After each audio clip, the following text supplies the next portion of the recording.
आप अमीर होना चाहते हैं या कहे लाइफ में सक्सेसफुल होना चाहते हैं? शादी सही नहीं चल रही है या फिर बच्चों के करियर से परेशान हैं? मेरे पास उपाय है।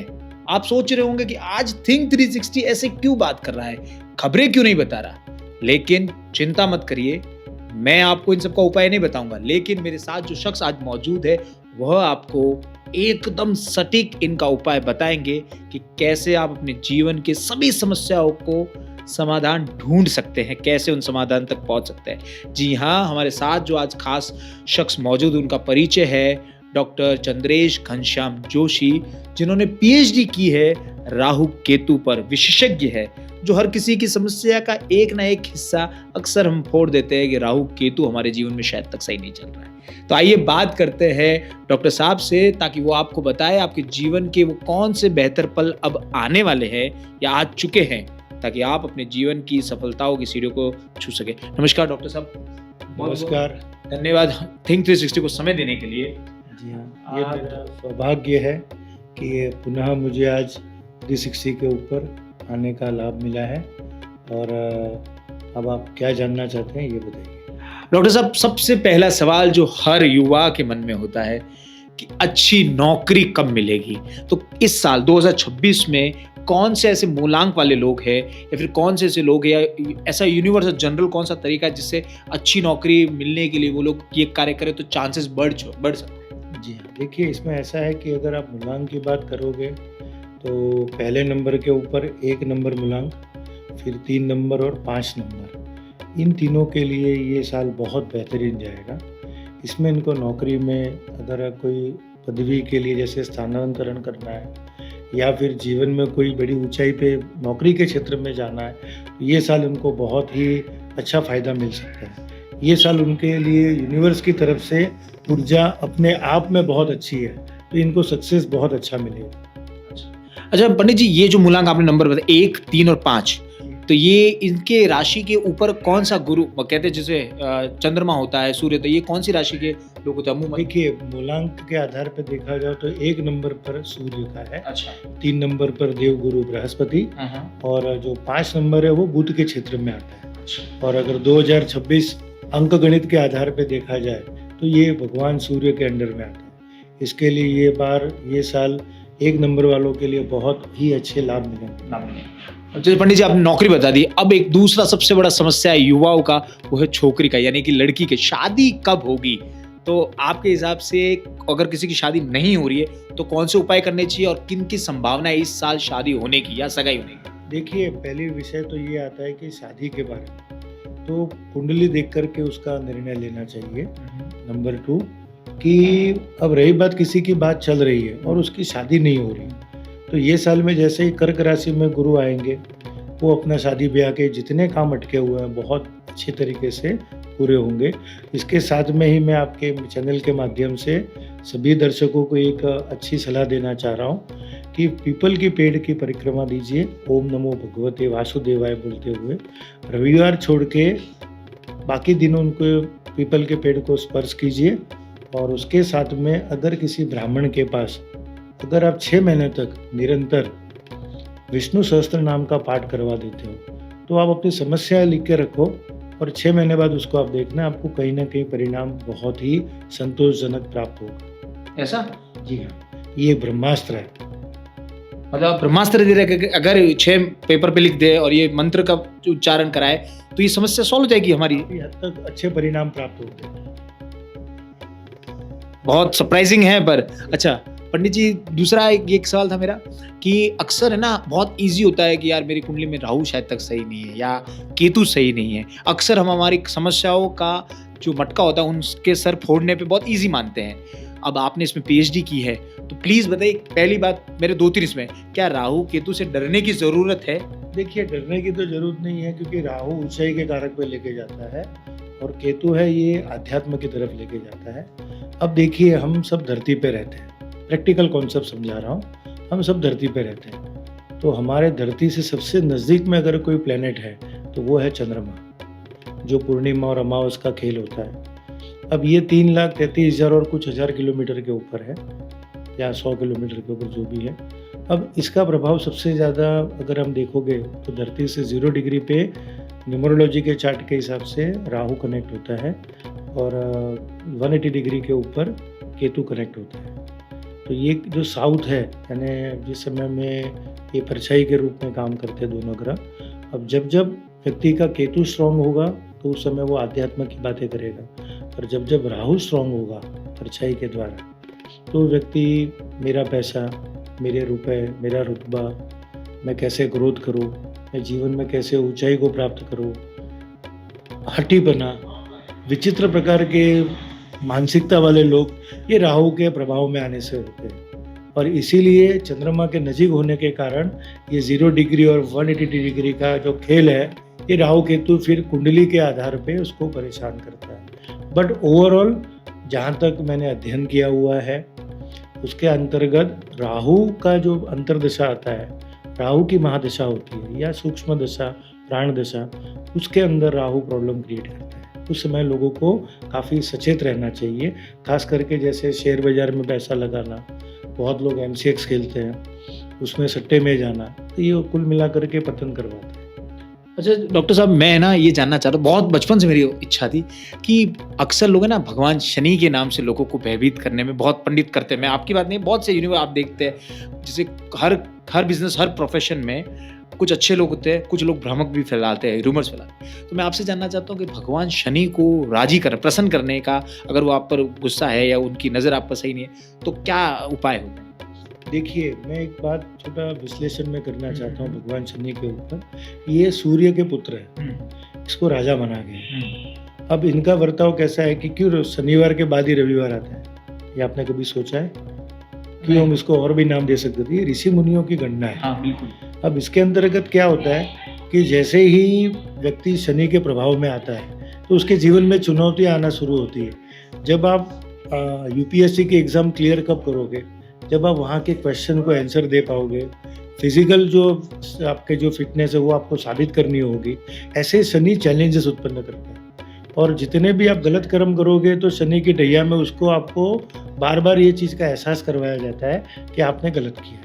तो शनि यहाँ कुल मिला करके लोगों को राजा बनाता है, ना किसी को तकलीफ देता है।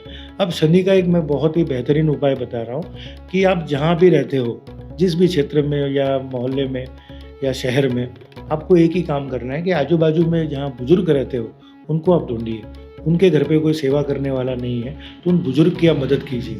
वृद्धाश्रम में जाइए, वृद्ध लोगों के लिए जो वहाँ पे जरूरत की चीज़ें वो कीजिए, और आप देखिए चमत्कार, शनि भगवान कैसे प्रसन्न होते हैं। मतलब आप कह रहे हैं बुजुर्गों की सेवा और शनि भगवान राजी? 100% राजी होते हैं। बहुत आसान तरीका है। जी हाँ, अब देखिए हर जगह रत्न की जरूरत नहीं होती।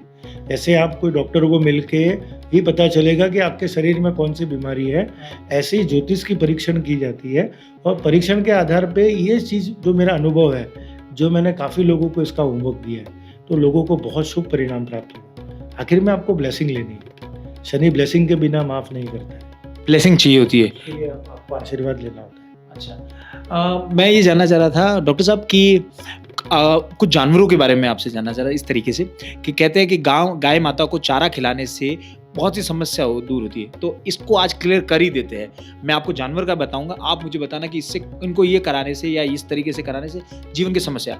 गाय माता को चारा खिलाने से क्या होगा? गाय माता को चारा खिलाने से गाय के अंदर बहुत सारे पवित्र ऊर्जा है, यस, पॉजिटिव वाइब्रेशन है। तो वो जैसे आप पवित्रता से मिलते हो तो वो पवित्रता आप में ट्रांसफर होता है। हमारे धरती पे एक्सचेंज ऑफ एनर्जी है, ऊर्जा का आदान प्रदान है, तो यही क्रम है श्वास से लेके श्वास का।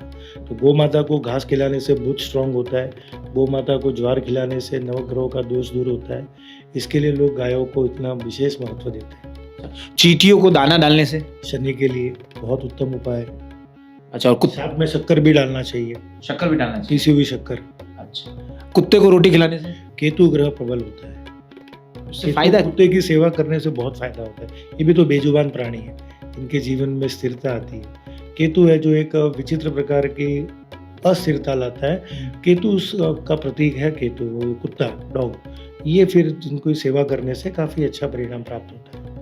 अच्छा, मैं एक अफ़वाह या कह सकते हैं जो हमने पढ़ा है, अब सच झूठ तो आप बताएँगे, एक्सपर्ट आप हैं उसके, कि कहते हैं कि अगर किसी कन्या की मांगलिक दोष हो या पुरुष में मांगलिक दोष होता है या नहीं होता, मुझे इसका समझ कम है, तो पहले बताते थे कि पीपल के पेड़ से शादी करा दी जाती है या फिर गाय के साथ। ये सब क्या है, उसके बारे में थोड़ा बताएँगे? देखिए, इसमें जब कन्या के कुंडली के अंदर वैधव्य योग होता है या सप्तम स्थान के अंदर जब कोई पापक ग्रह की युति हो जाती है तो उसके 2 विवाह करवाते हैं। अच्छा। 2 विवाह होते हैं, तो हाँ। उसमें पहले नंबर पर विष्णु भगवान के साथ में उसकी कुंभ विवाह करवाया जाता है, जो अपने-अपने क्षेत्र के पूजनीय जो आचार्य हैं, पंडित जी हैं, जो विद्वान होते हैं, उनके मार्गदर्शन में ये पूरा विधिवत क्रम करवाना चाहिए।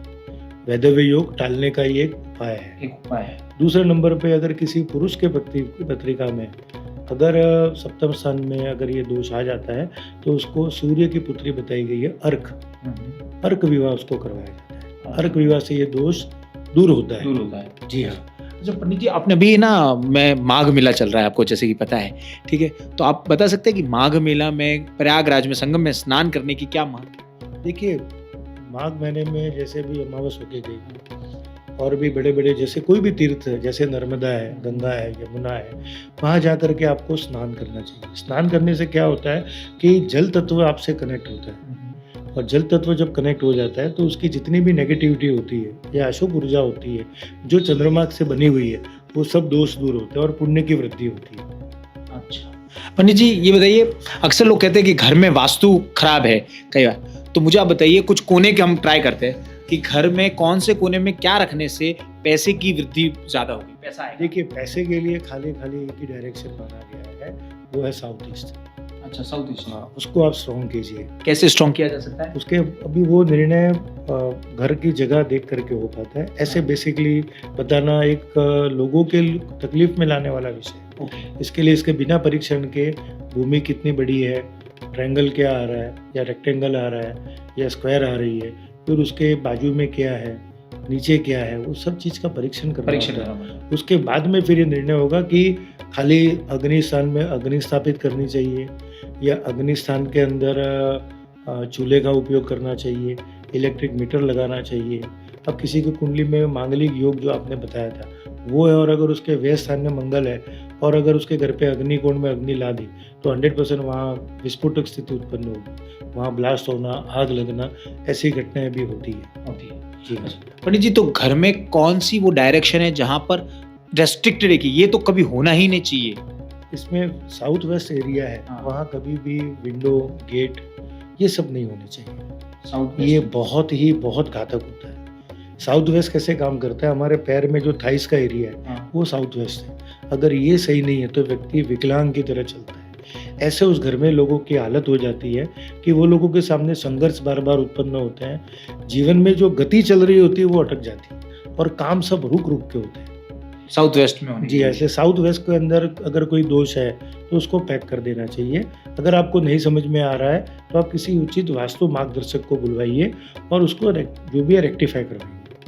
अच्छा पंडित जी, लोग कहते हैं कि अक्सर मैंने सुनता हूँ कि बाथरूम में नहा कर आओ तो फ्लोर गीला नहीं होना चाहिए, बाल्टी उल्टी रख देनी चाहिए। ये सब पंडित जी सच में कुछ फर्क करता है कि सब ये सब बहलाने का तरीका? देखिए, अब ये सब लौकिक कथाओं में आता है। अच्छा। ये बेसिक उपाय है, ये इसमें कोई ज़्यादा तथ्य नहीं। फिर भी गीला है और अगर कोई चल रहा है, बुजुर्ग है, वो फिसल जाएगा, तो उसकी सेफ्टी के लिए बाथरूम के बाहर पोछा रख देना चाहिए ताकि उसके ऊपर फिसलन ना हो। वो किसी भी को कॉमन सेंस है, कॉमन सेंस वाली बात है। बाकी ऐसा कोई वास्तु का रेस्ट्रिक्शन नहीं है। वास्तु का रेस्ट्रिक्शन नहीं है। अच्छा पंडित जी, मैं ये जानना चाह रहा था आपसे कि इस साल 2026 में कौन कौन सी ऐसी राशि या फिर आप बताना जम्बूलांक जो अभी आपको उचित लगे, जिनके लिए पैसे का, आपने जैसे बताया 1, 3 और 5 को लेकर बहुत शुभ है, लेकिन कोई खास ऐसी क्रिया करने से 2026 में जैसे पैसे का आवागमन, किसी भी युवा या अटका हुआ पैसा आने की संभावना बढ़ जाती है, वो अगर कोई हो तो? देखिए, इसमें एक ही है कि युग युग के अंदर अलग अलग प्रमाण देवताओं के बनते आए। जैसे आज कोई बुजुर्ग है तो घर के अंदर किसी ने वापस जन्म लिया, किसी की मृत्यु हुई, तो ये क्रम चलते रहता है। पर ये सूर्य का है, सूर्य के लिए एक ही देवता है, वो है भगवान राम। सब लोगों को मैं आपके चैनल के माध्यम से कहना चाहता हूँ कि आप राम की शरण में जाइए। श्वास जब ले रहे हो तो राम बोलिए, श्वास छोड़ रहे हो तो राम बोलिए। आप देखना 3 महीने के अंदर आपके जितने भी काम हैं, जो जो आपको याद आ रहा है, वो परमात्मा की कृपा से काफ़ी हद तक वो क्लियर हो जाएगी। और सभी को मैं निवेदन करूँगा कि अयोध्या जाए और रामलला का दर्शन जरूर करें। और एक ब्रह्मास्त्र और कहना चाह रहा हूँ आप लोगों के द्वारा कि राम रक्षा स्तोत्र का पाठ कीजिए, श्रवण कीजिए। यूट्यूब पे बहुत सारे लिंक्स हैं, जो आपको समझ में आवे वो सुनिए। आप वो सुनने का भी महत्व है। इसलिए राम की स्तुति करने से ये जितने भी अटके हुए काम होंगे सब हो जाएंगे। लेकिन पंडित जी कुछ लोग इसमें ये तर्क देते हैं कि भाई हमारी जो कुल देवी है या कुल देवता है वो नाराज हो जाते हैं, या फिर इस तरीके से लोग कई तर्क देते हैं पंडित जी की भाई अगर हम किसी और देवता को मानेंगे तो हमारे कुल देवी जो है वो नाराज हो जाती है, इसलिए हमारे घर में काम नहीं कर रहे। खासकर राजस्थान मारवाड़ में तो इस तरीके की मौर्य कुल देवी नाराज है, बट पहले उनको राजी करो फिर बाकी काम। तो ये सब पंडित जी फिर नहीं, इसमें कैसा है, एक सिंपल सी बात है कि मैं आपसे पूछना चाहता हूँ कि अगर कोई बीमार है तो पहले बेसिक लेवल पे इलाज कराएगा वो, तो जैसे केस बिगड़ गया तो वो क्या करेगा? बोलेगा वो मुस्लिम डॉक्टर है, क्रिश्चियन डॉक्टर है, सिख है, कौन है वो? नहीं मानेगा। बोले भाई नहीं, मुझे ठीक होने से मतलब है। जब व्यक्ति के खुद के ऊपर जब कोई आपदा आती है और जब उसको मार्ग नहीं मिलता है, तब ये भगवान के जो शरण है इससे कल्याण होता है। इसमें मेरे पास तो बहुत अनुभव है। जैसे कोई एक अनुभव अगर आप हमसे साझा करना चाहें। देखिए अनुभव के अंदर जैसे मैंने खुद में ये एक आज ये बार 9वां संस्करण हुआ है। आपकी जो हाँ नर्मदा तिथि पंचांग हाँ नर्मदा के आशीर्वाद से बनाता हूँ। आज नर्मदा जयंती भी है, इसके लिए सबको नर्मदे हर। अब ये जो माँ नर्मदा का मैंने बुक रखवाया था एक जगह, उसमें मैं हर साल अलग अलग स्तोत्र वगैरह देता हूँ। तो एक जन के घर के अंदर विचित्र पीड़ाएं हो रही थी, मतलब अनआइडेंटिफाई चीज़ हो रही थी, इसको हम कह सकते हैं पैरानॉर्मल एक्टिविटीज़। तो वहाँ मैंने शुभ मुहूर्त के अंदर खाली पंचांग वहाँ रखवा दिया था और मैंने कहा था कि आप 3 महीने बाद मुझसे बात करना और सुबह शाम वहाँ पे मंदिर घर के अंदर घंटी बजाओ और घर के बाहर जाके शंख का ध्वनि करो और कुछ मत करो। जब वायु तत्व कनेक्ट हुआ और जल तत्व के जो देवता है नर्मदा की तीर्थ है ये बहुत बड़ा, तो उसके प्रभाव से उसके जीवन में बहुत अच्छा परिणाम है। अच्छा पंडित जी, आपने जैसे भी कहा घंटी बजाने की बात की, मुझे याद आया कि पीपल के पेड़ को या पानी देने से या तुलसी माता जी को पानी देने से क्या फायदे होते हैं? देखिए पीपल को पेड़ के पानी देने से सबसे बड़ा बेनिफिट ये है कि हाईएस्ट ऑक्सीजन हमें पीपल के पेड़ से मिलता है। तो रविवार छोड़ के बाकी सब दिन इनको पानी चढ़ाना चाहिए। कुछ जगह पे ऐसे तर्क है कि मंगलवार को नहीं करना चाहिए, तो मंगलवार को भी आप मत कीजिए, बाकी दिन आप जल चढ़ाइए। तुलसी का ऐसा है कि तुलसी भी बहुत पॉजिटिव वाइब्रेशन क्रिएट करती है, तो डे टाइम में इसको पानी चढ़ाने से, उसकी परिक्रमा देने से भी खास करके बुध ग्रह का दोष दूर होता है तुलसी के द्वारा, और पीपल के द्वारा करने से नवग्रहों का दोष दूर होता है। अच्छा पंडित जी, सूर्य देवता को जल चढ़ाने से सबसे बड़ा फायदा क्या है? देखिए सूर्य को जल भी वो वापस कुंडली की कंडीशन है। अच्छा, कि वो क्या अर्घ, जैसे आप उसको अर्घ दोगे या ना अर्घ चढ़ाओगे, तो उस पर जो पानी की धार गिर रही है वो धार में से आपको सूर्य नारायण को देखना है, तो वो जो पॉजिटिव वाइब्रेशन आप में कन्वर्ट करेगा। अब रही बात, बहुत जगह पे शक्कर डालते हैं, कुछ जन लोग लाल फूल डलवाते हैं, मिर्ची भी डलवाते हैं, मिर्ची के दाने आते हैं, तो अलग अलग इसके उपाय होते हैं सूर्य के लिए। पर कुल मिलाकर के सूर्य का बेस्ट उपाय जो मैं सबके लिए कहना चाहता हूँ वो है सूर्योदय होते हुए देखिए। उसके लिए जल्दी उठना पड़ेगा। जी हाँ, समय के साथ चलना होगा। सूर्य आपकी राह नहीं देखेगी, ये टाइम है। समय को अगर आपको बचाना है तो राम जी से सीखिए, प्रबंधन करना। तो जितना आप सिस्टमेटिक रहोगे उतना सूर्य आपका प्रबल होगा, जितना आलस में रहोगे उतना सूर्य बिगड़ेगा। तो कमिटमेंट कभी फेल होने मत दो। सूर्य को बचाने का एक ही उपाय है कि आपने अगर मान लो किसी को टाइम दे दिया कि आज मैं 2 बजे आऊँगा और आप कोई कारण से लेट हो गए तो उसको फ़ोन करके बोलो कि मुझे आने में लेट हो रहा है, तो वो सामने वाला व्यक्ति आपका इंतजार कर रहा है। जैसे ही आप उसको इन्फॉर्म करोगे वो दूसरे काम में लग जाएगा। तो यहाँ आपने अपने सूर्य को प्रबल कर। अच्छा पंडित जी, चंद्रमा को, जिसकी किसी की राशि में चंद्रमा हेड होता है, उनको राजी करने का क्या तरीका? उनको अगर सबसे बढ़िया उपाय तो माँ की सेवा करो। चंद्रमा के लिए माँ का कारक ही चंद्रमा बताया गया, उसके पैर धो, उसकी सेवा करो, उसके लिए जो जरूरत की चीज़ें वो उसके लिए किया करो। जितना माँ के संपर्क में रहोगे उतना ही चंद्रमा का दोष दूर होगा। और दूसरे नंबर के ऊपर अगर चंद्रमा के लिए करना ही है तो आप सफ़ेद चावल का जरूरतमंदों को दान दीजिए आपकी यथाशक्ति के अनुसार। ये चंद्रमा का सबसे बढ़िया उपाय है। चंद्रमा का सबसे बड़ा उपाय। जी हाँ। अच्छा पंडित जी, अब जाने से पहले लास्टली 2026 में आपके अनुभव से, डॉक्टर चंद्रेश घनश्याम जोशी के अनुभव से, व्हाट आर दी थिंग्स, कौन सी ऐसी चीज़ें करने से आपका जीवन में बेहतर हो सकते हैं? राशि के अनुसार आपने बताया, घर के अनुसार बताया, मूलांक के अनुसार भी बताया, आपके अनुसार कि 2026 में ये कार्य करेंगे तो जीवन में आपको बेहतर रिजल्ट्स मिलेंगे एवरीवन। बस इसमें एक ही कहूँगा कि सूर्य को प्रसन्न कीजिए, सुबह उठते ही भगवान सूर्य के दर्शन कीजिए, और दूसरे नंबर पे कमिटमेंट को फेल होने मत दीजिए। आप देखो आपके जीवन के अंदर अपने आप एक प्रिंसिपल आएगा और वो प्रिंसिपल आपको अपने आप उस ऊंचाई पे लेके जाएगा। ऑन दिस नोट कि अगर आप इस 2026 में सक्सेस चाहते हैं तो अपने कमिटमेंट्स को फेल ना होने दीजिए, क्योंकि कमिटमेंट यही है, जैसे सूर्य बिना भूले हर रोज सुबह निकलते हैं, वैसे ही अपने कमिटमेंट्स को फुल करते रहिए, पूरे करिए, आप जीवन में सक्सेस जरूर देंगे। ऐसे ही थिंक 360 को देखते रहिए और कमेंट बॉक्स में बताइए आपको हमारा वीडियो कैसा लगा। शुक्रिया।